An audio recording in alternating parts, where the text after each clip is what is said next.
my darn theme music.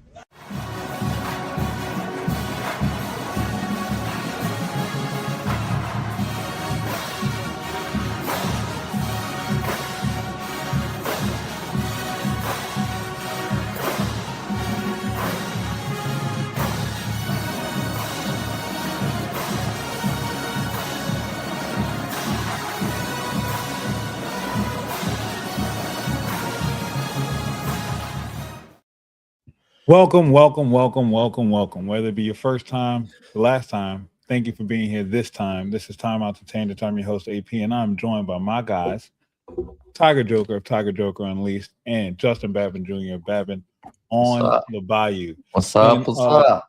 on this Memorial Day, let me start off by saying, first and foremost, to the men and women who fight for our freedom, our ability to even sit here tonight and do this. Thank you. Um, it's really hard and awkward to say, like to know what to say on Memorial Day, because it's a difficult day for those who are still here with us to celebrate and honor this day, and also for those of us who are not as brave as those men and women are to go on those front lines and deal with those things that they have to deal with. Like thank you for that sacrifice for doing that for myself and for my family and taking yourself away from your own families and your futures to make sure that we have a future here. And for those who are not here, we pray for you and your family and your loved ones. And we thank you guys for sacrificing your loved one for us. So on this day, it would be wrong of us to start this show without thanking those individuals. How are we feeling tonight, guys? Oh, we good. We good. 4-day Feeling good. weekend, but back to work tomorrow. So Completely agree with you, AP. Thank you to. I mean, today is a day we remember those who have laid down their lives and sacrificed so much and sacrificed their lives for this country and for our freedoms. And I posted about it earlier today. Like we wouldn't be where we are. Like America wouldn't be where it is today without the sacrifice of those brave men and women who have laid down their lives. Very, very appreciative for all of their sacrifice. Couldn't agree more.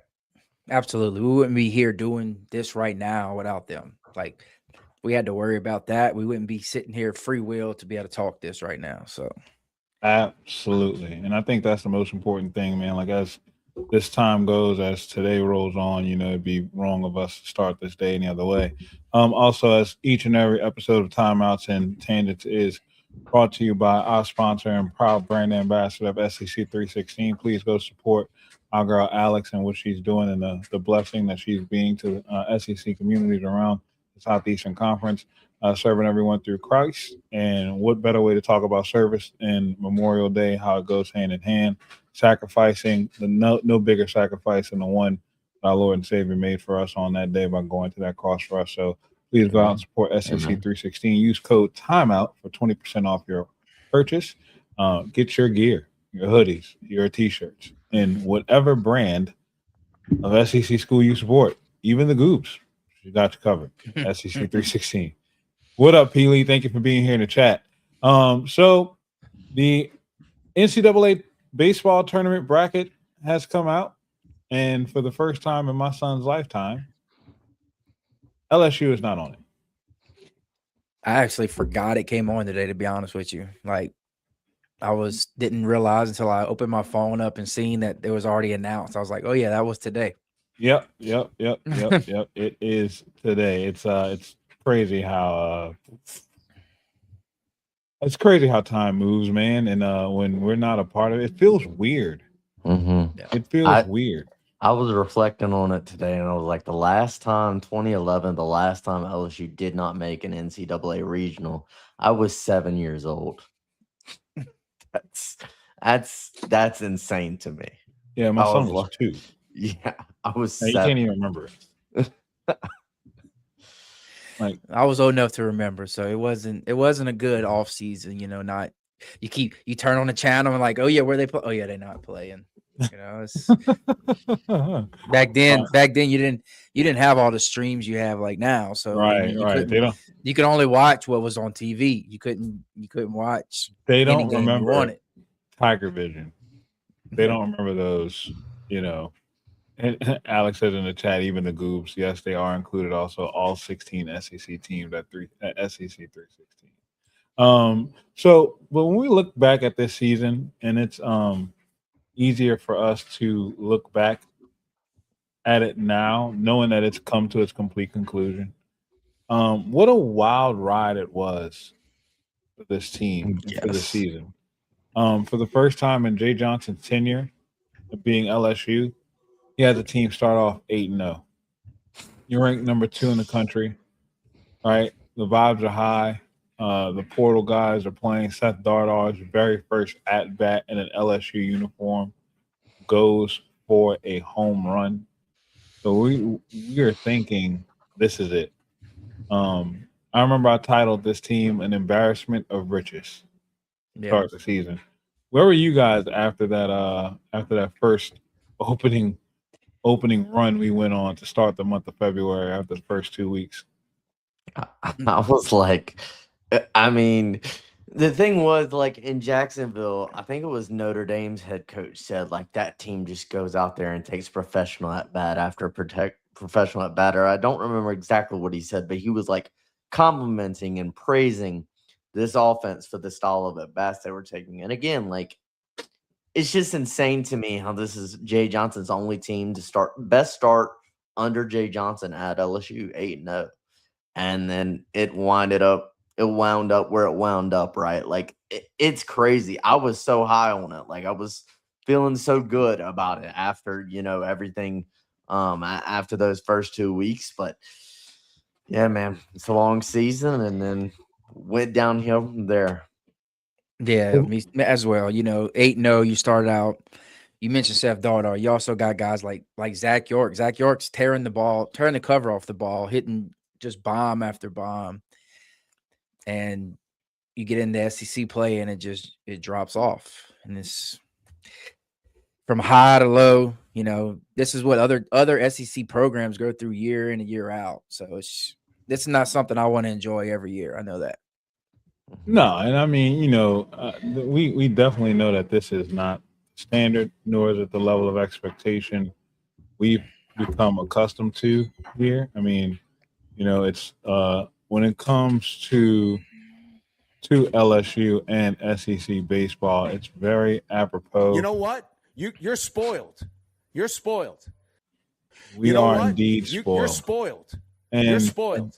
The one good thing we get out of Brian Kelly. Yes, like that sound clip will forever and ever live on. But we are, and we should be. I mean, you got 9 national championships. It's almost a given that you're in postseason play. Like a day like today, a Monday like today, the last Monday of May, and you're not looking forward to going to a regional, even if it's an away regional. We're sitting here. What if you are Jay Johnson right now today, and you look back at this team, Joker? Where are you? What are you most proud of outside of the freshmen and the sophomores? That's a layup. That's why I took him off the board. Yeah, I mean, he's not a freshman. He's not a sophomore. You do have Cooper Moore coming. Cooper Moore coming back. So that is a bright side. I mean, other than that, there's not. I mean, he does get a full off season to really evaluate this team and do what he needs to do for next year. That's about the only bright side. Even though you don't want it to happen, we have never seen Jay Johnson with a full off season to completely build next year's team. Mm-hmm. Yeah. All right. What about you, Justin? I would say, my thing is, look, and I know a lot of people on Twitter and people on X, and I'm sure we'll talk about this at some point, but this team never gave up. Like, they never quit. Like, it wasn't a good team this year, guys. Like, they were a bad baseball team this year. Like, they had talent. They have talent, and they had talent. They weren't a good, when you combined all of it together, they weren't a good baseball team. But this team was still fighting. They still cared. And it bothers me to no end that people question that, and they still question that, because I've heard people all the time saying, or I've heard it said before that this team quit. They didn't quit. They never quit. They fought, and they were not a good baseball team this year, but they never threw in the towel, and they were trying to battle and do all that they could to keep their season alive. I'd say that's what I'm most proud of, or what I think Jay should be most proud of. Absolutely. I couldn't speak. I couldn't say it any better. Pierce said it in the chat. Well, maybe BK had the right message, but for the wrong sport, and that's completely right. I mean, hell, we're kind of spoiled in football too. We just haven't had, a consistent run in a while, thanks to BK. But anyway, I'll get more of that tomorrow. This team, like you said, Justin, they didn't quit, and it was set up for them to do so. Even in the moments where you have a guy like Zach York getting benched, he's still coming in, pinch hitting in situations and taking good at bats. You saw a guy like Ruckert get benched early in the season and then respond strong to finish the season out. You had guys go down with injuries and battle their way to come back to play. Even with the season just almost an afterthought. It was almost gone to the point, but you still see a guy like Casey Evans going out on Tuesday in SEC tournament play and giving you everything he has through 4 innings. It's like the mentality was there, but the pieces just weren't right. It's like making a gumbo. You can have the right ingredients. You can have your sausage, you can have your chicken, you can have your shrimp, you can have your crab. But if you don't have a good roux, if you don't have the right seasonings, it ain't gonna taste good. And if you put tomatoes in it, it really ain't gonna taste good. Throw it away. Throw it away. So you just made a dirty soup. Throw it away. Throw it away. Throw it away. So what are some of the pieces when you guys look back at this team that y'all think just didn't quite mesh too well or were misses that we should have seen coming before the season started? The transfer portal. I mean, I know it's talked about a lot, but you see how they underperformed here. And it's not down in any player or anything like that. It's just put in the moment that they were put in, they didn't perform. And then you see guys that transfer out that are having big seasons, and then the guys you bring in are underperforming. So, I mean, Jay's mentioned it multiple times how he failed in evaluation in that aspect.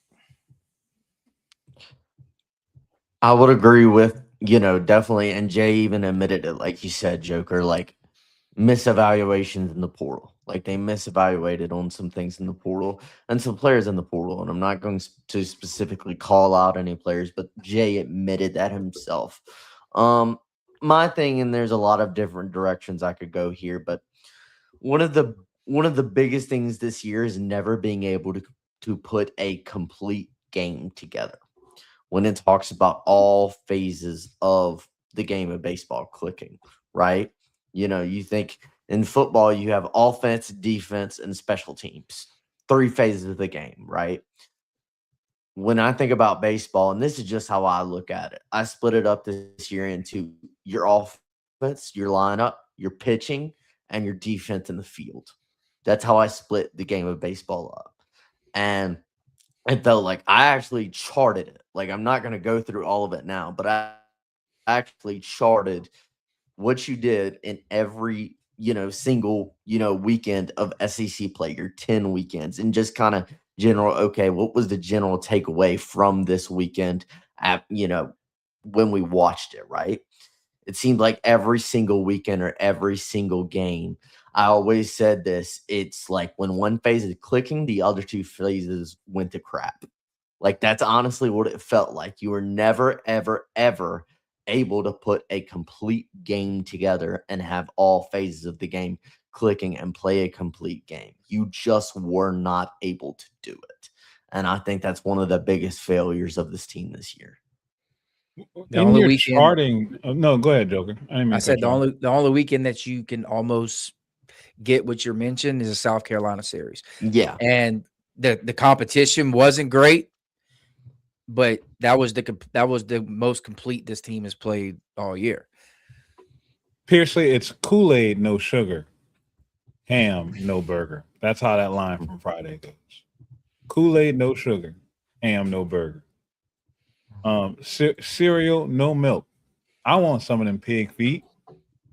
Anyway, I'll go off on that. One of my favorite movies. Great line. Great line. Situation talks about struggle. But anyway, but it highlights what we had. We did not have it all together. And Babin, in your charting of the weekend, what would you say was a consistent thread? Because there had to be something consistently that showed up.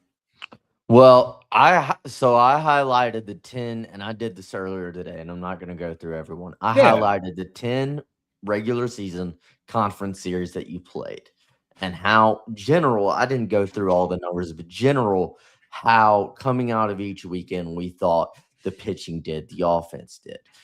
There were weekends where the pitching was really good and the offense failed you.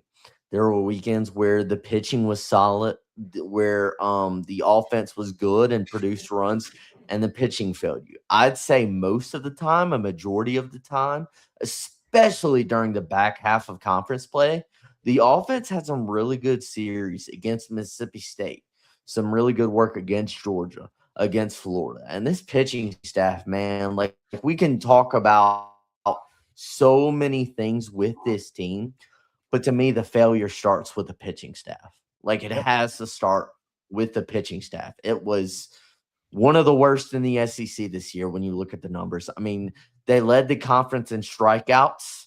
But in conference play, they led the conference in strikeouts, but they were dead last in team ERA and runs allowed and walks and in wild pitches.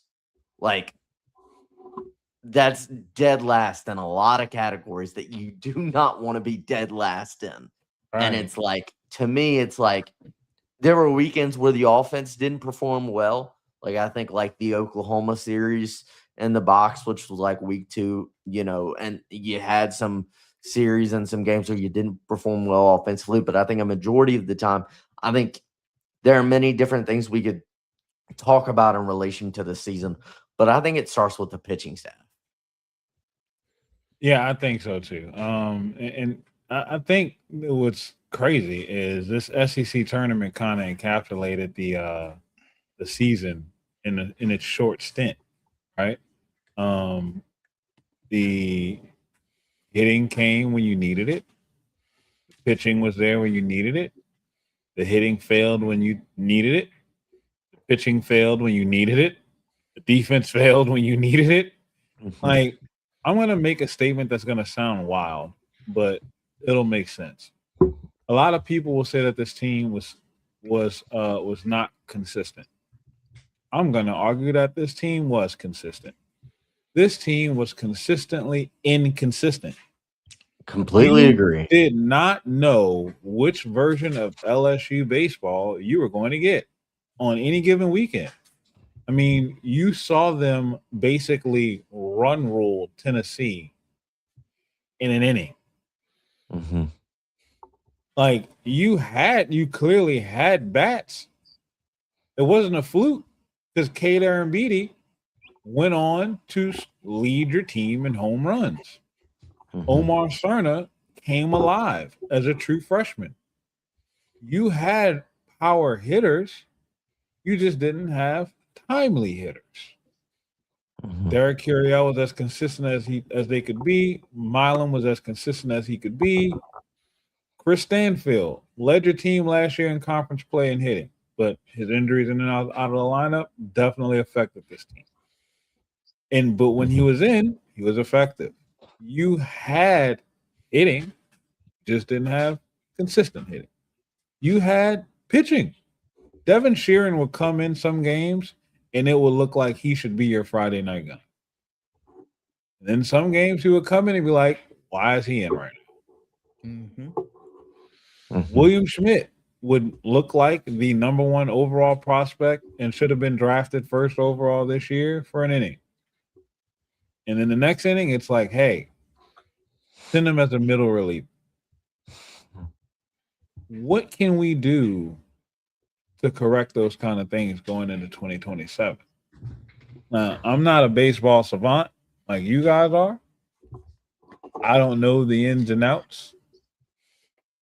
What are some adjustments, some tweaks that you guys could see with the roster that we currently have in place that we can make improvements on to make better?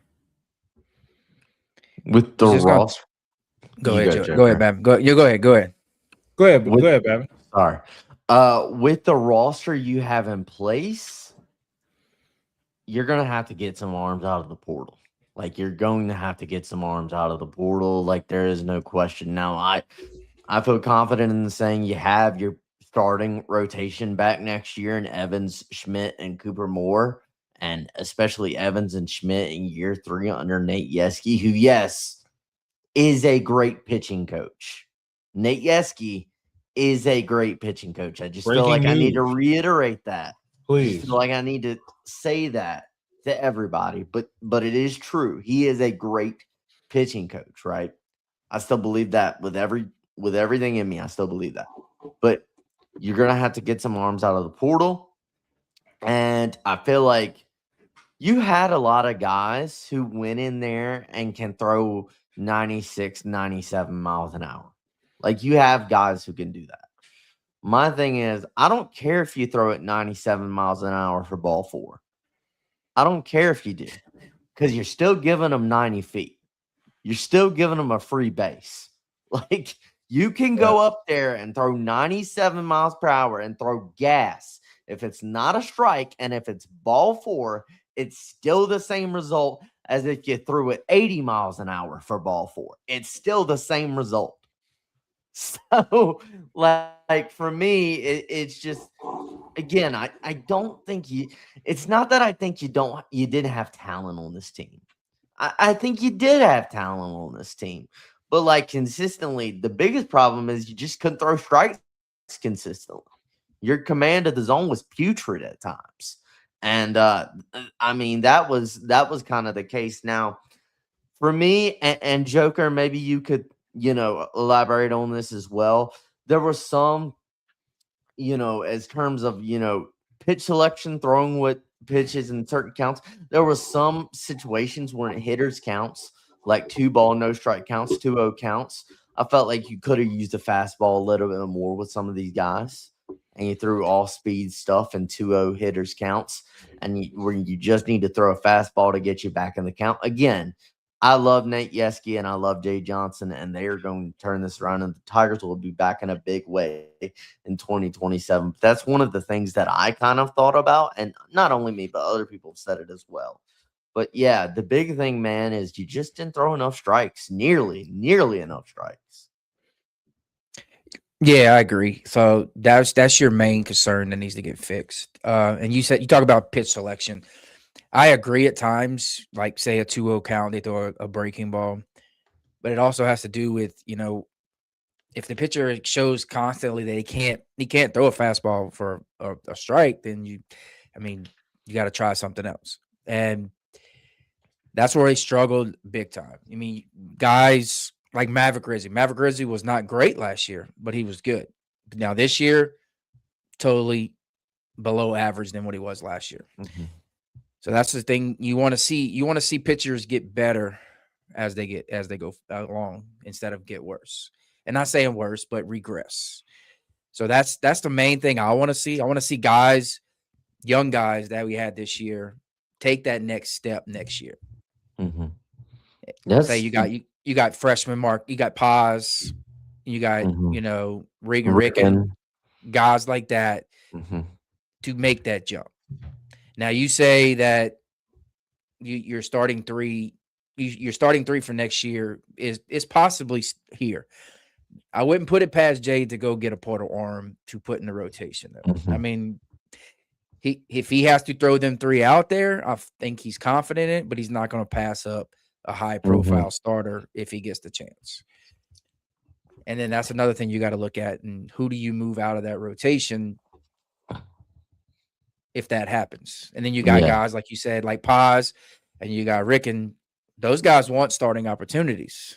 So it's a having the riches, being able to use them correctly.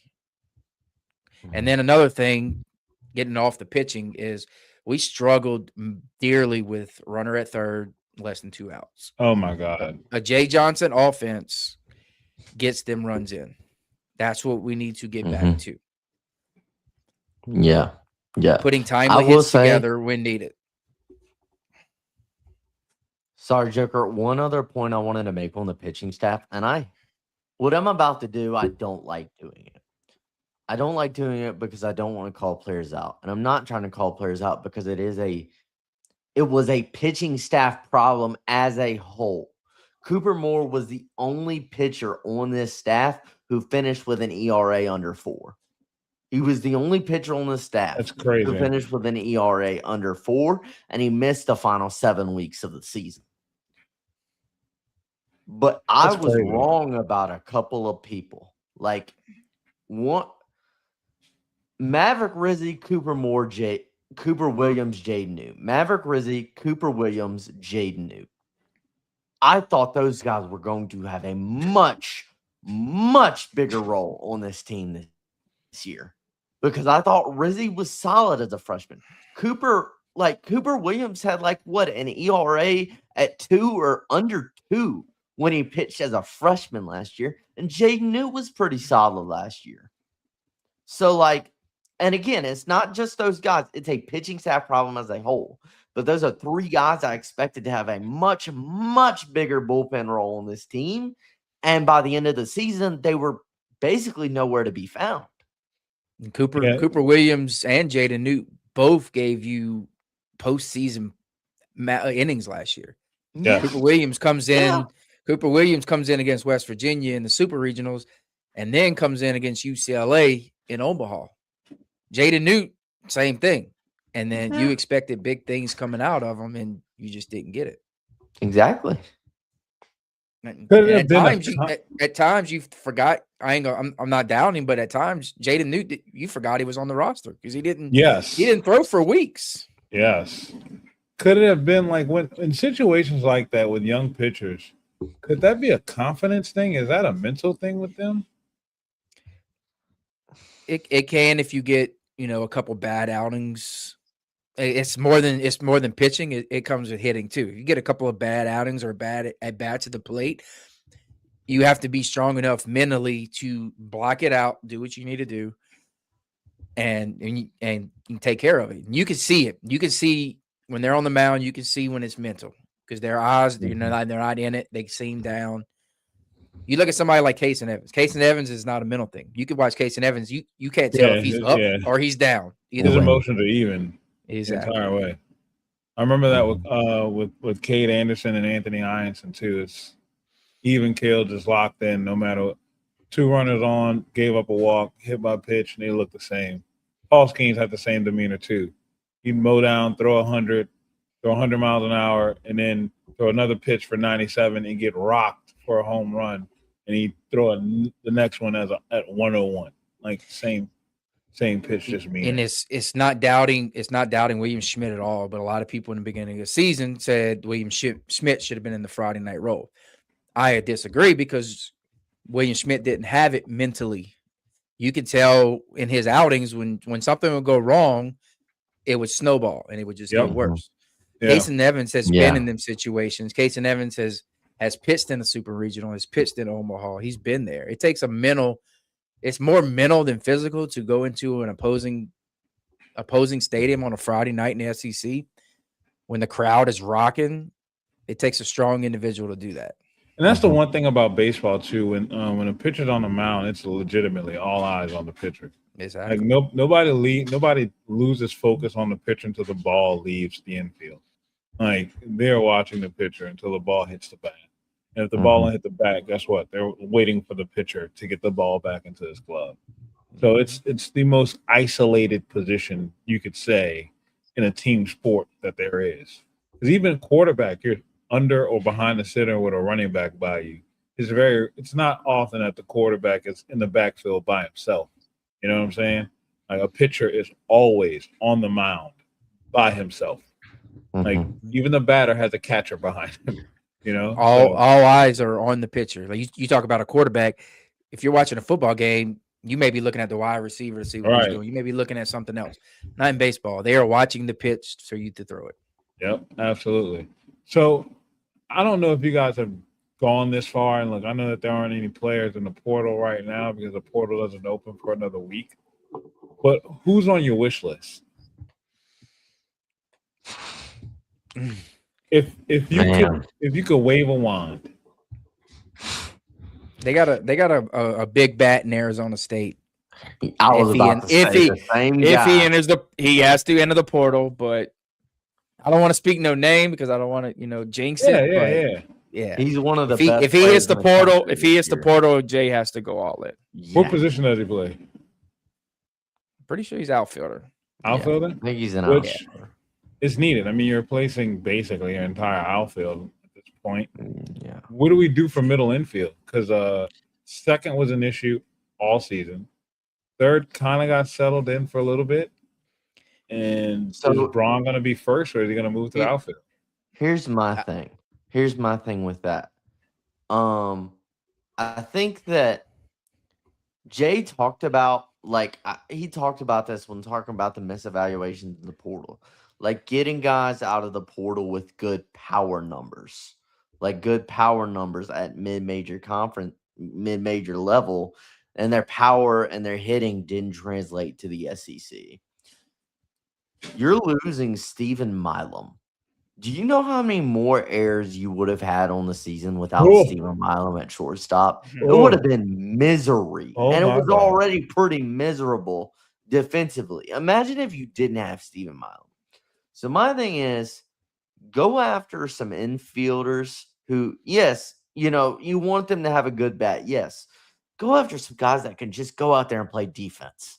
Can go out there and defend and play good, solid defense. Because that was another big problem this season.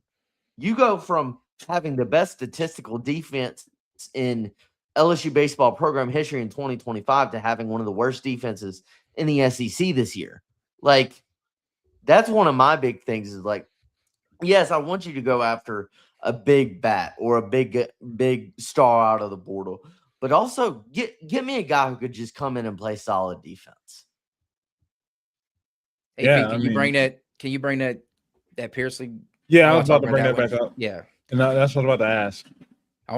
He just entered the portal. He announced today that he is entering the portal. He plays first base. Your biggest competition for him is Arkansas. I'll say it right now. He is, he's from Monroe, up North Louisiana. Yeah. And another thing with him, it all depends on what Jay decides to do at first base. Do you leave Mason Braun at first base, or do you move him to the outfield? And then another thing you got to think is you got Aaron Beatty and you got Cerna coming back. How do you use them? Do you DH one, or does one play first base? And does Eddie Yaman come back? Eddie Yaman has said he wanted to come back. My opinion, I think he goes looking for playing time, but that's my opinion. I would love to have him back. I would love to, but agree. As a team guy, I would love to have him back. I could see him going to get playing time somewhere else. Yeah, the decision with a guy who plays first base is going to be predicated on the decision that you make with Mason Braun. And that's why I asked that question, do we move Braun to the outfield? Are we comfortable with that? I mean, because look, he was a really good first baseman. He was a really good first baseman. He is on record saying himself that he'd rather play the outfield. Now that was before he started all these games at first base, but it all depends. It's probably gonna depend on what Jay does in the portal. If Jay thinks he can go get a bat to put in at first base, he moves Braun to the outfield. If he thinks he can go get an outfielder, he can keep Braun. I mean, it's by the way, more on Mason Braun. How about leading the team in on base percentage as a true freshman? 475 on base percentage as a true freshman. How about hitting over 350? Hitting over 350 in SEC regular season play as a true freshman. That's ridiculous. drawing the most walks of anybody on the team. His plate discipline for a true freshman is elite. Elite. And he said that he did not like batting leadoff, and Jay put him in there, and he hasn't great come out. at it. He was. He was just awesome at it. I forgot who asked him, but they asked him and said, "Have you ever batted leadoff before?" He's like, "Absolutely. I've never batted leadoff." He says never. He's always been 3-4, but he's there now. Yeah, I mean, you leading off for the Tigers, that says a lot. That says an absolute a lot. So if we see Braun has a spot, is Ruckert our second baseman? Do we leave Pearson at third? And what's the plan at short? Right now, it's either Claus or Ruckert. I mean, Ruckert did play second base this whole year, but coming into last year, Ruckert was the number one shortstop in Louisiana. Right. So again, you got to bring in a guy out of the portal who can play good defense in the infield. I would like, and I love John Pearson. Like I love him, and of course he should be playing and getting playing time, but also like at third base at a position like third base, like maybe bring in a guy defensively who can like really help you at that spot as well. Maybe a little bit better defender than John Pearson. I think that's going to be a big deal because like think about I know at times during the season last year in 25 he wasn't doing great at the plate, but like you made Michael Braswell halfway through the season your everyday third baseman because of his defense. Yes. Because of how good he was defensively. Even when he was hitting 200 or lower than that. Right. You were like, he plays such a good third base, and we need that we're going to put him there anyway. Like, that's what I'm talking about. Like, just bring in one or two guys in the infield that can just give me some good defense, man. Because it was a problem at times this year. A lot this year. One of the worst fielding teams in the SEC. I want to mention a name. I don't know if it's gonna happen. He's gonna enter the portal, but a guy that was committed and signed with LSU last year, but because of an arm injury, he ended up at LSU Eunice. It's Marshall Luke, come from Lutcher. He was the star of the Little League World Series team that won it all years ago. Was committed and signed with LSU. And then goes to Eunice because of an arm injury, plays DHs a lot, played first. He batted 382 with 15 home runs at Eunice. The kid's very talented. And he could throw, he could throw about 95 off the mound. So why did we let him walk off of it? Because he had an arm injury. I don't know the circumstances behind it. If he wanted, they sent him to Eunice to maybe rehab a season. But just 2 years ago, he was projected the first round pick, number one player in the state, everything. So that's a name to watch. That's a name to watch. Yeah, come on over to LSU. Just drop the Eunice, my guy. Sure. So who like stories like guys like Jake Brown, Stephen Milam, Derek Curiel will live forever at LSU, especially a guy like Jake Brown. The development that he was able to go through as a true freshman all the way up until this year, and the unfortunate injury he had as he was on a historic run, right? Who is a guy that we can look to in this roster that we think can have that same type of development track? Jack Ruckert. Jack Ruckert. Yeah, it's the similarity to me is like the mistake Jake Brown makes in the outfield in the regional final game in 2024 in Chapel Hill as a true freshman. And people had the audacity to tell that kid they wanted him to transfer after that. Jeez. They didn't want him to be on the team anymore. And then the year after that, he wins a national championship. And the year after that, he's the best player on the team.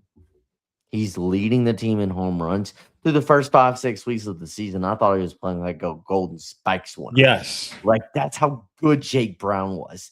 And that's the guy people were saying they didn't want on the team anymore after the mistake he made in the Chapel Hill Regional Final. And, like, there are one of the most frustrating parts of the season, and we don't have to get into this tonight. I love the Tiger fan base. Like, I love it, and I'm proud to be a part of it. There are certain aspects of it, particularly with baseball. With baseball, there were certain aspects of it that can be highly, highly toxic. And like Jack Ruckert makes an error in a series against Vanderbilt, and then he makes another one in game 3 against Oklahoma. That if he turns the double play, gets you out of the inning with still the lead, you go on to lose that game and lose the series. And I'm not gonna say who, but like I saw that night, oh, I hope Ruckert transfers. I hope he leaves the team. And like, I know he made another mistake in the SEC tournament, but like as he got more and more playing time, you started to see the potential. Like, there is a lot of potential there. And I feel like with time and with development, he can be a pretty good player for you. I really do feel that. But like, we're so impatient as a fan base that we still have not learned from Jake Brown. And all the people who wanted Jake Brown to leave after 2024. Well, if he did leave after 2024, you would have been screwed in 2026 because he was your best player this year before he got hurt. I think a lot of this fan base expect every player, every freshman to show up and be Dylan Cruz or Derek Curiel. Even more than Dylan Cruz. Even Dylan Cruz as a true freshman was still unbelievable. Absolutely. I think Dylan Cruz's true freshman season is Derek Curiel wished he could have that type of true freshman season that Dylan Cruz had. And Dylan Cruz is a legit one of one. He would have been drafted first overall had it not been for I don't know, the 6'6" monster on the mound that led you to a national championship in Paul Skeens. Yeah. But AP, do you know who Dylan Cruz hit his first home run off of? Paul Skeens. Exactly. Paul Skeens. It's the funniest story. The funniest, most ironic story I can remember from Dylan Cruz's career. But this is my first baseball season being active on Twitter. And I didn't want to believe how disgusting our fan base can be sometimes. Oh, they can be brutal, bro. My best friend, they can be brutal. And it's crazy because I see this fan base on football tailgate Saturdays, and I see how ingratiating they are to opposing fans, how loving and considerate and hospitable they are before the game and after. During the game, different environment, understandable. But my best friend is unfortunately, he's from Baton Rouge. That's not the unfortunate part, but he's a Florida fan. That's the unfortunate part.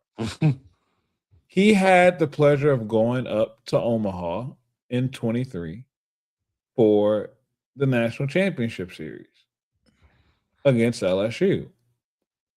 And he called me immediately after leaving the stadium to tell me how horrible the fan base treated him after winning that game. Oh, yeah. Like pouring beer on him, throwing stuff at him. Like, you just won a World Series. And that's how we act. And I was like, all right, maybe it's just, like that group, they were drunk, lit, long week of Omaha baseball. But then when you get into this space here and you see the visceral attacks that they have towards young men playing a game, young men laying it all on the line for a school that most of these fans only wish they could have attended. that a lot of these fans haven't even stepped foot inside the stadium that they even play in. And most of these fans get third-party gear and don't even buy anything from LSU officially to truly support the teams and the programs that they claim that they love. But because it's easy to log in, hide your face, don't show your face, don't show your name, and to say some of the most degrading, hateful, disrespectful comments towards these players is absolutely ridiculous. Mm-hmm. And I did not believe that this was legitimately part of our fan base. Like, I get the football aspect of it. Football can be a brutal game. People can get beside themselves. But my God and Savior Jesus Christ, I did not think baseball got this bad. And it's Baseball's not worse. it's not nearly the majority of the LSU fan base. It's not. Like, let's specify that. Like, there are certain sections of the LSU baseball fan base that can be brutal and very toxic. The majority are good people and love the Tigers, right? But like, that's the biggest part is like, these guys are what 18, 19, 20, 21 years old and living out their dream. Like, I'll give you one example. One that was the most egregious one, and I'm not going to call out who, this person is, but William Schmidt gets announced 20 minutes before his start. He was supposed to start the game last Tuesday night against Oklahoma. 20 minutes before the start, he can't start because he's having back spasms. He's dealing with a back issue. Right. And somebody has the audacity under my comment, I made a post saying, man, I hate this for the team and I hate this for William Schmidt. I hope he's okay. Somebody had the audacity to say, oh, he quit on his team. A guy who is from Baton Rouge, played at Catholic high school, has always wanted to play for the purple and gold. It's been his dream. You're saying that guy wants to quit, and you're 40 years old saying that about a 19-year-old, a 20-year-old. Like, come on, get out of here with that nonsense, man. It's ridiculous how some of these people act. It's I'm sad, sorry, but it's sad. It's It's These the sad. people same. are half your age and you're acting like this. It's the same ones every time, too. Every time. Like, it's coming. They'll say, well, I'm a change. And then here it comes again. Just like the hands on a clock. It just keeps rotating. And it's going to be the same ones that when we're in They'll be Omaha back next year. They'll Yeah. be In back. Omaha next year, Yep. they're the number one fan. Yep. And they'll be They're gonna be saying, all over William it. Schmidt in year 3, never- he has a great year, how great he's doing. How great he's and he how should be Never drafted doubted him. number one Never overall. doubted him. Never doubted him. He should have been the Friday night guy last year. Mm-hmm. I don't know what Jay Johnson was thinking. Terrible. Yeah. Terrible. And then can I get to one other part of it as well? The Absolutely. Nate Yeske, Jay Johnson conversation. Please. Nate Yeske, guys, he has been to Omaha with the last 4 programs he's coached at. He's a multiple time. Say that one more national time. champion. Say that one more He's time. been to Omaha with Oregon State, Arizona, Texas A&M, and with LSU as a pitching coach. I understand the pitching staff was bad. They were awful this year. Let's be honest about that. They were one of the worst pitching staffs in the SEC. But I'm sorry. Does that mean that his track record of proven success is just erased? It's thrown out the window because of one season when he's a multiple-time national championship winning pitching coach, and he's been to Omaha with just about every program. With the last 4 programs he's been to Omaha with all of them. And he's a 2-time national champion. And he's won, National Assistant Coach of the Year awards. That's plural, right, Justin? Yes. Mhm. Yes. So, look, I'm going to be honest with you. when Nate Yeske first replaced Wes Johnson, me being a baseball idiot, I didn't know who Nate Yeske was. So it's easy for me to be like, who is this guy? He's terrible. And then I did my homework and I watched him work. And I came out and I said, you know what? I jumped the gun. I'm going to let this man do his job. And then you see Cade Anderson get drafted as the first pitcher in the draft. Mm-hmm. You see Anthony Ianson get drafted and are absolutely crushing it in high A ball. Mm-hmm. The pitching staff that we had this season, were they not young? They're all coming back. They're all coming back, yeah. And Wasn't Cade Anderson, a young guy before wasn't he in his second season before he was draft eligible and became a starter? So I think Casey Evans is a little bit ahead of where Cade Anderson was. Because Cade Anderson didn't have to step on the mound as the Friday night starter until his draft eligible season. he was here for 2 years. I think he was a draft eligible sophomore. So he was still here for 24 2 years, right? But yeah, even in his second season, he blew up. But he was still older than Kaysen, is what my point is. yes. And So with another year of age, another year of experience, and then another year of being the Friday night guy, can we not expect Kaysen to come back and come better? year 3 Kaysen, year 3 Schmidt, just like you said, Cade Anderson came to this program in 2024 and was solid in a couple of midweek starts, but he wasn't great in SEC play by any means. And he became dominant in 2025. Anthony Ianson had an ERA over 6 in non-conference play before SEC play started. Anthony Ianson, the Ianson we all know and we all love, he wasn't that guy until halfway through SEC play last year. He developed into that. And my other point that I'll make, because that's the number one thing that I hear, is Nate Yeske doesn't know how to develop arms, which is ridiculous. But the other point I make is, who was I know Jay Johnson makes the decisions on all of this, and obviously he's the head coach. And I'm not even going to entertain the Jay Johnson talk that people have the stuff people say about Jay Johnson. I'm not even going to give it the dignity of a response because it's that bad of a take for the coach who there's only one coach in the history of the sport of college baseball. Only one coach in the history of the sport that has won 2 national championships in his first 4 years of program. Only one coach ever in college baseball has done that, and that's Jay Johnson. And then how long has college baseball been played? Over 100 years, right? Mm-hmm. Suck it, nerds. I mean, Jesus, man. And then my only other point I make on Yeske is identifying pitchers out of the transfer portal, that. I don't think that's just the head coach. The pitching coach is a part of that too, right?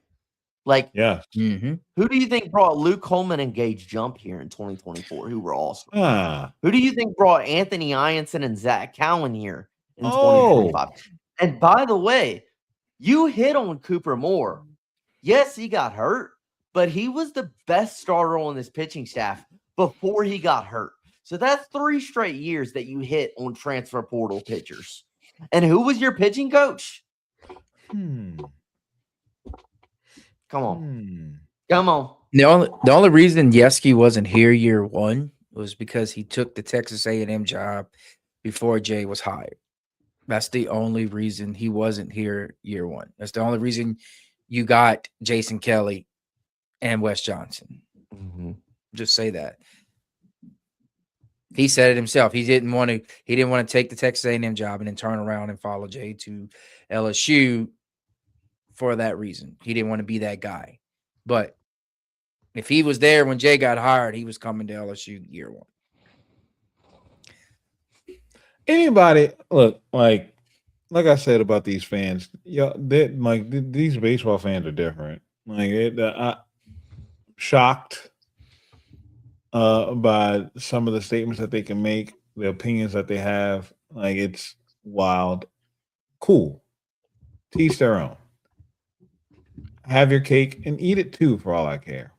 That's the hill that you want to die on. I'm not going to bring you flowers. Have at it. Pierce, we said in the chat, sounds to me like you don't have a best friend. Friends don't let friends be gators. Hey, guess what? He's a grown man.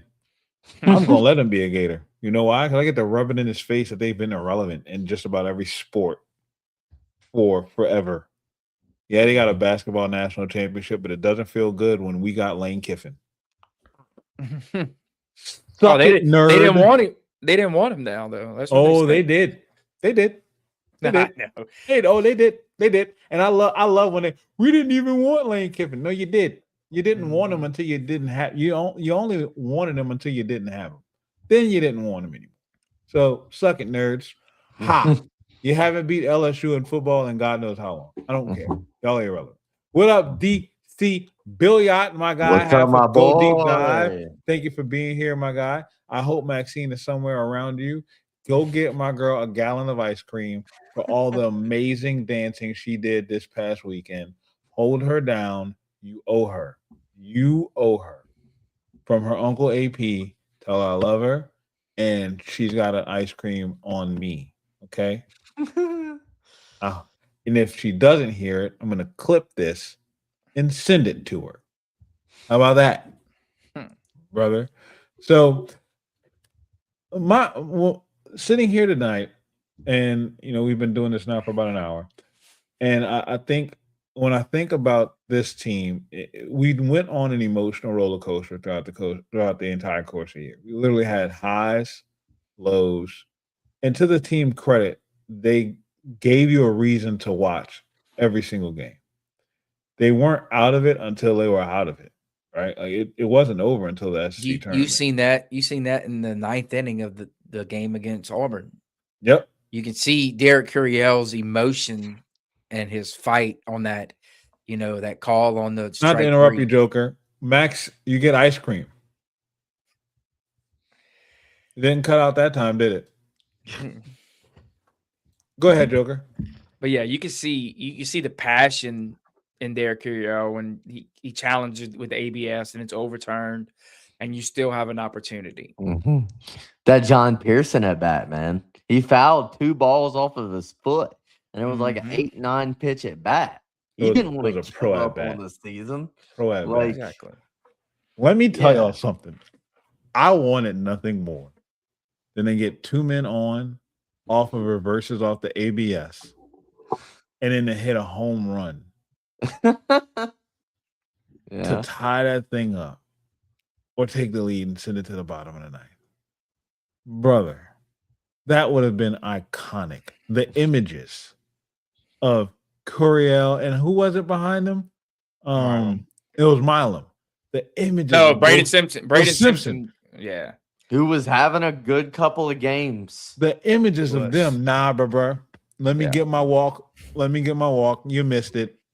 Stone cold-blooded. Nah, you ain't strike us out. One thing I'll never do is question Derek Curiel on an ABS challenge. I love him looking to the dugout after and saying, like, I know the zone. I know the zone. You watch him his whole career, even this year. Like every pitch, he turns to the dugout and he's change up, curveball. He lets you know what it was, where it was. Want to talk about an elite knowledge of the strike zone. Like Derek Curiel's gonna play baseball for a long time. Yeah, his pitch IQ, location, and identification is elite. It's unrivaled. Like it's to say he's in college, it's unrivaled. And I know that there's some buzz that he might come back. I'm not gonna see it I'm not gonna believe it until I see it. Between him and Milam, you got a better chance of Milam coming back. Yes. And I would love for Jake Brown, Stephen Milam, Derek Curiel, but it's like with their draft stock, Like you said, Yeah. I'll kind of believe it when I see it. If we could get 4 back though, that ain't no There's consolation a prize. chance. There's a chance only because I think David and him talked about it on their show. Ryan Terrio also mentioned that there's a chance. It all becomes, money wise. What Yeah. can he get the same NIL as he would as a draft pick? Whereas if he goes 4 years of starting SEC shortstop, he goes straight to AA, things like that. There's a chance. So I would say it's not. It's about 40% right now. It's it's still not great, but there's a chance. Kiriel, I would say 10. Yeah, whatever. The Stephen Kwan comparison that they made in the broadcast was so good for DC. Mhm. Yes. Mm-hmm. Like I didn't mean to say whatever you joke. I'm just saying like whatever. Like please. Like I don't you just telling me that there's a chance is giving me hope. There's a Like- chance.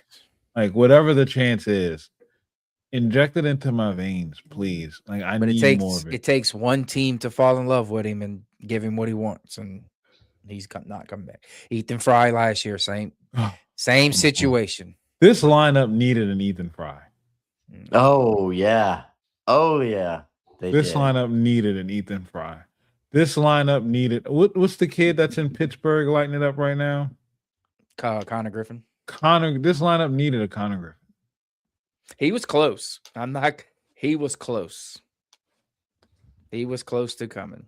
You can't tell me we don't have one of those two bats in this lineup. It's a whole different story. Again, I'll say the lineup was pretty solid the last month of the season. Yes. Like I do think the offense got better as the season went along. I completely agree with what you're saying, but like again, I think when you look at this season in totality, yes, the offense wasn't consistent at times, especially early on and a little bit halfway through conference play. But I'd say I was happy with their performance over the last month of the season. Again, I just think the pitching staff at times was just woeful this year. Look, out of all the bad things that happened this year, we lost to Ole Miss. We lost to Florida. We took it on the chin to a couple of teams I absolutely hate losing to. Mm-hmm. But one thing we can hang our hats on, fellas? We beat the hell out of Tennessee. We beat the hell out of Tennessee. I don't care what those losers in Knoxville say. They can go on and win another national championship. So what? Guess who y'all lost to? Y'all lost to the worst LSU baseball team in this century. How about that? A lot of people talk Fuck about it, nerds. Our non-SEC opponents, but you look at teams like Milwaukee, who we swept, or in the tournament. UCF, Milwaukee, UCF. Northeastern in the tournament. Turns out Jay Johnson knows how to make a schedule. He does. So what does that say about the middle of the schedule then? Like, was the SEC just that much better than everything else? I mean, you look at the top 16 teams, it kind of says they are. Yes. So let's to finish out the show. Let me pull that up real quick. I want to pull up the top 16 real quick and just get you guys your perspective on what regionals you think will go which way and who is your favorite to come out of it all. So the 16 regional hosts, of course, Georgia, Tech, Auburn got as they should have. Texas, North Carolina, A&M, Oregon, Florida, Southern Miss, Kansas, Nebraska, UCLA, West Virginia, the dude in Mississippi State, Florida State, and Alabama. I give Mississippi State, Arkansas. I think robbed. Mississippi State and Arkansas should have been flopped, but yeah, Arkansas definitely got robbed. Yeah, they got robbed. It shows you that what does the SEC tournament mean anything? You think so? I'm really excited to see Nebraska postseason baseball in Nebraska. Because imagine they get to the College World Series in Omaha. In Omaha? Like their fans and like Kansas hasn't hosted a regional since like 1993. Like Former LSU Virginia, assistant coaching yeah. Kansas. West Virginia, like they made 2 straight super regionals, lost to LSU last year. They're actually getting to host a regional this year. Yeah. Southern Miss has a tough regional. It's not talked about a lot, but you know who they have? They have Little Rock. Oh Yeah. God, Little Rock. And North they have Carolina, Jacksonville State. I'd say Jacksonville State is very good. I think the one I'm looking most forward to is Nebraska's, because it's Nebraska with Ole Miss. as the 1 seed, with Ole Miss as the 2 seed, with Arizona State as a 3 seed, who has one of the best players in the entire country. And then I think their 4 seed is South Dakota State. Yeah. And then the other one that I'm kind of looking forward to, there's a few of them. Kansas is hosting a regional that has Arkansas, who's really mad they didn't get to host a regional. Missouri State and Northeastern. Northeastern is, they're the 4 seed, yes, but they're in the postseason just about every single year. And they're a good program. Like, they're a good program. So there's a few regionals, and then is it Miami? Miami going to Florida? Miami and Florida, going to Florida. Oregon State Troy going to Oregon. And Ryder. Oregon State, Oregon, Washington State, the Pac-12, 3 and Yale former Pac-12 teams in one regional, and right. Then the Chapel Hill regional. I mean, North Carolina, congrats on getting the 5th seed. You playing Tennessee, who won the national championship in 2024, and East Carolina, who has made more regional appearances than any other program without never getting to Omaha. Like, as an East Carolina fan, that stat every single year they say it. Like, they made more regionals than any other team in college baseball history without ever making it to Omaha. That's crazy. But there's a few of them. Who do you think has the most favorable matchup? Texas. I would say. Oh God, yeah. Tarleton, UCSB, Texas, and Holy Cross. For a 6 seed, that's ridiculous. I know one to watch that I could see an upset. Texas A&M has USC. USC has been good. Beginning of the year, USC was up there with UCLA. They were up there with UCLA and LSU. Like, USC is a dangerous team. So, look, I'm gonna sit up here right now and tell y'all, like, it's too quiet for us not to have anything to watch. So I'm going to still be watching this baseball. Like, just watch the Knicks go to the finals. I didn't even get a chance. So I'm going to be honest with you. I'm full disclosure here, fellas. I've only watched one NBA game this entire season, and it was last night. And that's a series. I saw Wemby hit that half-court shot. I turned the game off and said, "Yeah, it's over. They're not beating this team." Wemby is an alien. Like, he's not. That 7'4" monster should not be allowed to play basketball. He needs to be illegal. It's not fair. It's not fair. You can't. Yeah, they're just gonna beat up on each other while New York waits for them too. Yeah, but even like, honestly, first of all, I'm happy that the Knicks made it. Shout out to Josh Hart, former Pelican, great Josh Hart. Another New Orleans player gets an opportunity to go win a ring. God, man, we just can't put it together. So shout out to the Knicks. I will not be cheering for them at all. I will not be cheering for Oklahoma City because y'all tried to rob our team from us. So I always have beef with y'all.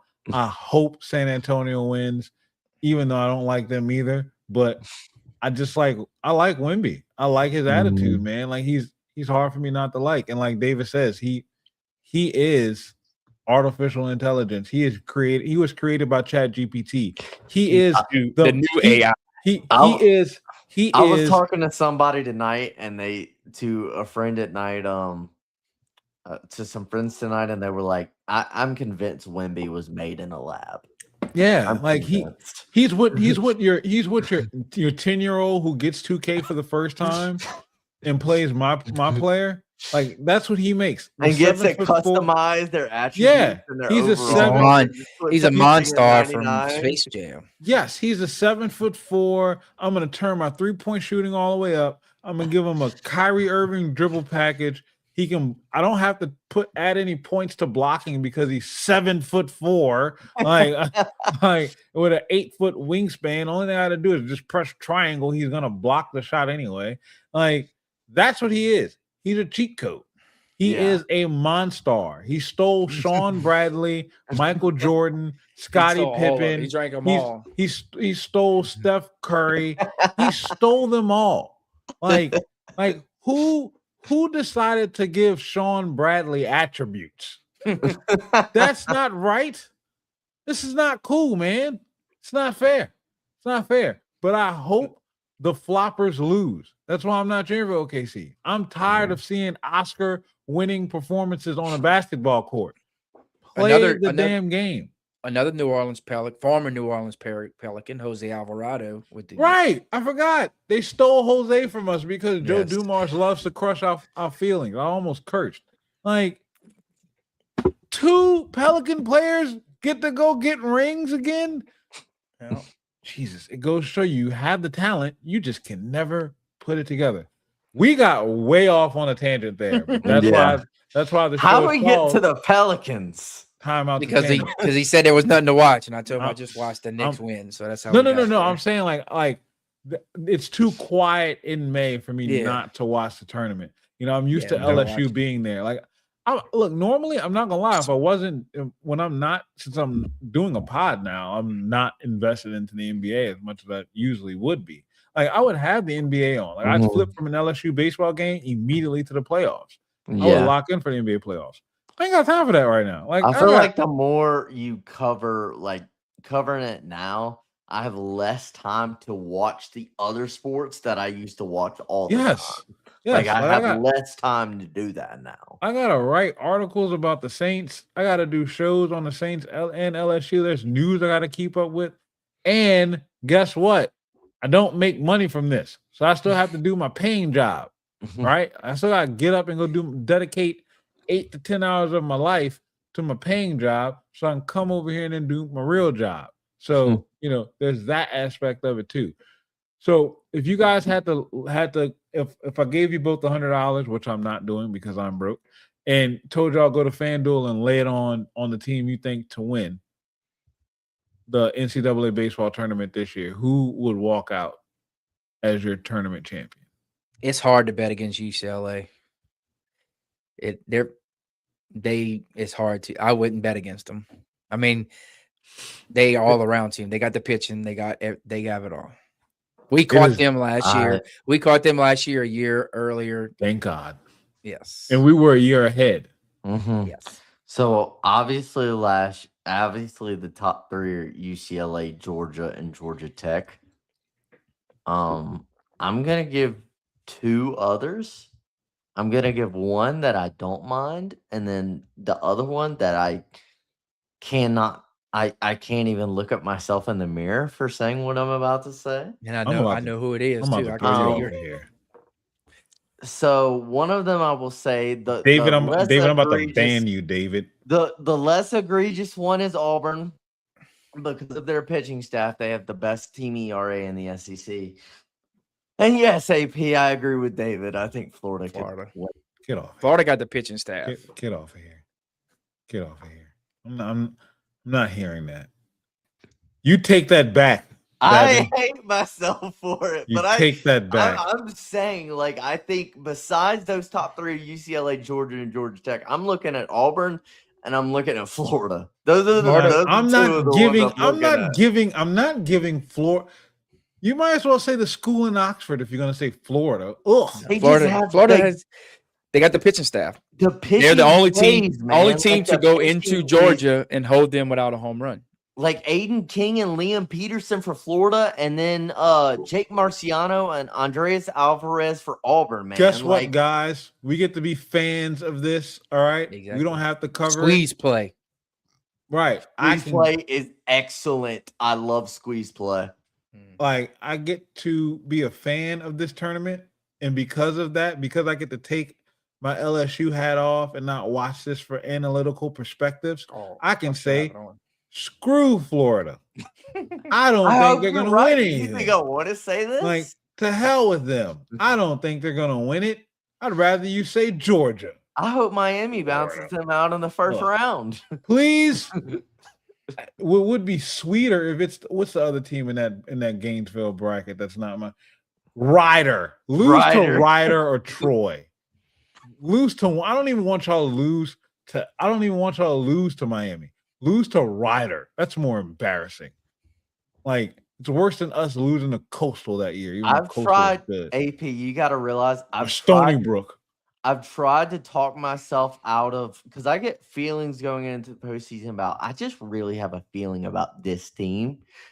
I've tried to talk myself. You better not have a feeling about Florida. I've tried to talk myself out of the Florida. You better not have a feeling about Florida. I've tried to tell myself. You better not have a feeling about Florida. You're wrong. You're wrong. You're wrong. You're wrong. It's out of them or Auburn. You're wrong. You're wrong right now. You're wrong. I'm not even gonna let you have it. You're wrong. You're wrong. I'm not gonna let you have it. I'm gonna make you uncomfortable for having that feeling. I am using the mental tactic of peer pressure right now. You are wrong. You're wrong. I hope you're right. You're wrong. You're right. Wrong. I swear to God, Justin, if I have to look back at this in a month and say, damn you, Justin, you're gonna look at me and David in a month and be like, I'm gonna be mad at y'all. I'm not gonna want to see either one of y'all. Do you also understand how much I cannot stand Kevin O'Sullivan? Like, do you know how much it hurts me to say this, AP? But as a baseball fan, so I just look at the pitching staff for Auburn and for Florida. More about my best friend Nick. He lives in that. He moved from Baton Rouge. He lives in Nashville now, but he's moving back home literally in a few days. You cannot let him move back home and then Florida win a national championship. I can't do it. You know what I did for every LSU home game, every LSU football home game? I would take a picture of the 2023 national championship flag. Of the 2023 national championship baseball flag, and send it to him promptly before kickoff every single time. Every single home game, I would drive from New Orleans, go to Baton Rouge, and from my parking spot, walk past the box, take a picture of the flag flying in the air, and send it right to him. Mm-hmm. I can't let him have that on me now. Yeah. Another 2 seed to watch for. I see David mentioned, and then is Coastal. Coastal has the pitching staff, guys coming back, and they're at Florida State. Coastal can make some noise. I will say, just the if you want to, I did make a group on d1baseball.com for the bracket challenge. So if you want to enter it and you want to fill out your own bracket and just compete against others and see if your bracket wins our group. Doing some stuff for fun. I posted about it on X earlier today. Posted the link. So if you want to join, just something I thought we would do for fun. And if go to Babin on the Bayou over on X and hit that link, because I'm gonna tap that link and go with it. So if you're cheering, who's your team that you're gonna cheer for? That's not like your favorite to win. Like, who's the one team that you look at this field? You know what? I want to watch them. I want to lock in, and I hope that they can take this thing all the way through. I want Nebraska to get to Omaha. I want to see that. I want to see that fan base in Omaha. Because I think it'd be really, really fun, and I think it'd be good. Because like LSU when they're in Omaha takes over the place. Like, they take over the place. Absolutely. But, like, going from Lincoln, Nebraska to Omaha, Nebraska, like, if they got there, man, I think that would be a spectacle, and it would be awesome to watch just as a baseball fan if they made it. If I had to pick an SEC team, which you want the SEC to win it, you do. I mean, you ain't got to cheer for them, but it's you want to keep the dominance. I'd say Georgia. I like watching their offense. They're they're never doubt of it. You looked at what they played Florida Saturday, and he was down 6-0 and come back and win. So their offense is fun to watch. Little Rock, David. Little Rock. Little Rock. That's gonna be a good series right there. So I don't mind. I don't mind Southern Miss. And then I feel like, and maybe I don't think this is a hot take at all. The least egregious SEC team, or one of them for me, has always been Mississippi State. I've never really been a big Mississippi State hater. I don't like Mississippi State, but like compared to like Florida and Ole Miss and Alabama and teams like that, I've never really been a state hater as much as those other schools. Man, let me tell you my golden rule. Let me tell you my golden rule. AP doesn't like the SEC, like root for the SEC. Yeah, he doesn't screw like that. If you're in the SEC, it's up for all y'all, and it's stuck forever. We could be in the ACC, the SEC, the FCC. I don't care what conference LSU is in.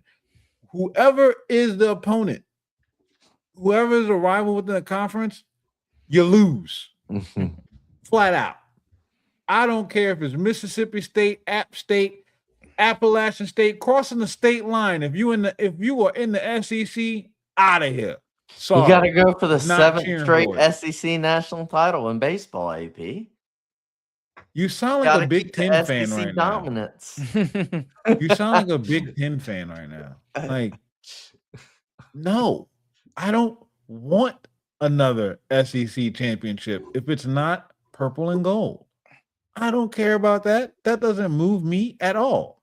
Like, you think I want them to have some type of recruiting advantage against us? Hell no.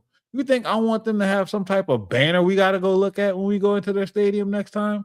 No. I agree, David. I've heard from a lot of people their fan base is very, very nice. I want us to carry the flag for the SEC like we always have. It's on our back in baseball. Like, and it should be on our back in football. And we're going to take that crap in basketball this year too. So it's up for everybody if you're in the SEC. I'm sorry. I'm not cheering for you. Nope. Never will. Never could. All this, let's root for the conference. Man, get the hell out of here. All right. I'll go for Nebraska, I guess. Mississippi. If I got to pull for a non-SEC team, I'm taking Georgia Tech. I mean, they're a top 3, but Georgia Tech is dangerous as well. Between them and Georgia, if they would get into a game together, it'd be a shootout. I feel like to watch. I would love to see Georgia versus Georgia Tech in Omaha. Like that would be Georgia fun. Tech has dominated them in midweek this year. I'll go. If AP is not going to let me pick an SEC team, I'll root for Nebraska. Yeah, none of that SEC homer stuff on this show. Sorry, that's banned. Save that for Babin. I just think it'd be I think it'd be fun for the sport and fun for the tournament if they made it to Omaha. That's the team I'm cheering for, David. I'm cheering for UNC because I love North Carolina blue. That color. I love the color. I love the color. Blue has always. It's a cherished childhood memory of that Carolina blue. I love that blue. So I'm Vance Honeycutt still gives me nightmares. Yep. I'm going for oh God, Vance Honeycutt was so Vance Honeycutt. That name. It's such a good name too. Oh man, I still wake up in the middle of the night with nightmares of Vance Honeycutt hitting another home run. Oh, another home run. Oh my God. So yeah, I'm going with North Carolina or any team that's broke. We want the lesser NIL teams to win. Yes. Yes. Exactly right. Want the lesser NIL teams to win. Well, guys, we got any final words to close out the show before we go tonight? Nope. It's been a long up and down season, but it's brought many opportunities, so I wouldn't change it for anything. And it just shows you, how good we have it to not go through this every year. Yeah. I'll say I think this team is going to be back in a big way in 2027. because now you're giving Jay Johnson a lot more time to evaluate and study and watch film. Because last year he had to recruit the transfer portal while his team was in Omaha and while he was competing for a national championship. Now you're giving him time to sit in Baton Rouge and break all of these players down that end of the portal and scout. And yeah, this team's going to be back in a big way in 2027. I believe it. Let me just say this to all the fans of Tiger Nation. This season did not go the way that we wanted it to go. Started out hot, roller coaster, but your team fought, scraped all the way through. You have the best baseball coach in the business. You're returning some of the best young talent in the nation. You have the number one high school recruiting class coming in. And you know Jay Johnson is going to do Jay Johnson things. The tiger emojis are going to flow like heroin to the veins of an addict. It's going to get you lit.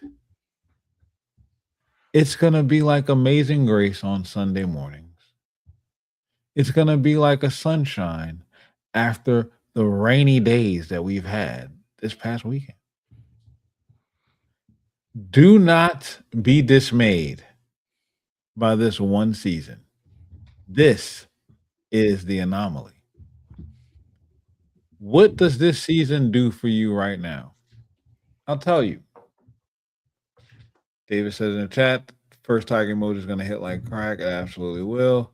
What up, Unc? Thank you for being here. What up, Let's Unc? go. Thank you for What joining is in, up, man. my friend? And like David says, it's always good to see you. What is this season going to do for you? I'll tell you what it's going to do for you, Tiger fans. You're more ready and amped up for football season. You've been locked away in your cage now. You can't come outside and play. You can't do anything until September 5th. When you strap it up and you stomp in the Death Valley to take on the team in Clemson. So go rest, go recuperate, get your emotions ready, grieve a little bit if you have to. But it's time to focus up come July.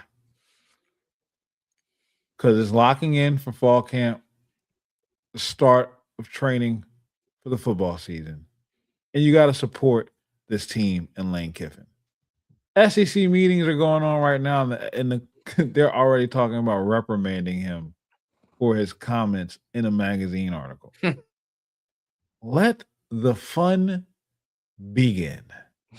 Because if you thought the arrows were out in January, February, March, and April, they're about to pull out all the heavy artillery come September. So take this time, rest up, heal up, get your spirits back right, because this LSU football season is going to be a magical run. Mm-hmm. And it's going to be one that you want to lock in for. This baseball team is going to do its thing. Let Jay Johnson go be the coach that we all know he is. Let him go be the recruiter that we all know he is. Let him go be the developer that we all know he is. He's going to manage the staff the way it needs to be managed. And I promise you, the Tigers of 2027 will not look anywhere near to what the Tigers of 2026 were. So with that, ladies and gentlemen, thank you very much. We appreciate all of you tuning in for this entire baseball season. This was the first for me. Locking in and being able to break down games the way that this was taught me a lot. I hope you guys all enjoyed the content that we did covering for the baseball season. It just made me sharpen my iron a little bit more for football season. Doesn't mean that the shows are stopping. Show tomorrow night, 8:30. Preston Guy will be joining us tomorrow night. So lock in, suit up. We got a long way to go. And make sure you go follow my boys at Tiger Joker 84, at Babin on the Bayou. tap into their podcast as well, because they're doing phenomenal work too. Look, content is contenting. We're gonna keep doing our thing. Shout out to the guys over at the Know. Thank you guys so much for being the proud producers that y'all are. Always tapping in to make sure we getting all this content spread out across all the platforms everywhere that you can find it at. And also to David and Zach of Go Deep Dive, my Know brothers over there as well. Make sure that you guys are tapping in with them. This is Timeouts and Tangents. It's been an amazing, amazing, amazing stream, guys. We've been doing this for an hour and a half. Didn't even realize it. So thank y'all so much. Thank y'all, fellas. I love y'all. We're ending the stream. Appreciate y'all. You, make sure y'all tap in and look. The world is crazy. News is breaking about some stuff taking place overseas on this Memorial Day. If you want to see a difference take place in this world, start with yourself. Be the difference. God's love is free. It's easy to share. All it comes down to is you being kind. Look, I'm gonna share this story with y'all. I wanted to say this earlier. I was walking around Walmart yesterday. Me and my wife were doing some grocery shopping, and it was very disheartening because people were just being rude all over the place, cutting you off with the shopping carts and not saying excuse me. And I was like, God, is everybody really just being this disrespectful now? Hit the next aisle, and what does the Lord do? So this young woman turned the corner and she said, "Hey, good morning," just bright and cheerful. And I said, "Man, good morning. Glad to see you." Like we were best friends. My wife said, "Good morning." We spoke. She's like, "How y'all doing today?" "Man, we're doing good. How about you?" The next thing you know, turned my whole mood around. That's all it takes. Just be kind. Share a smile. Share a good morning. The best way to share God's love. Thank you guys so much. Y'all have a wonderful evening. Love y'all.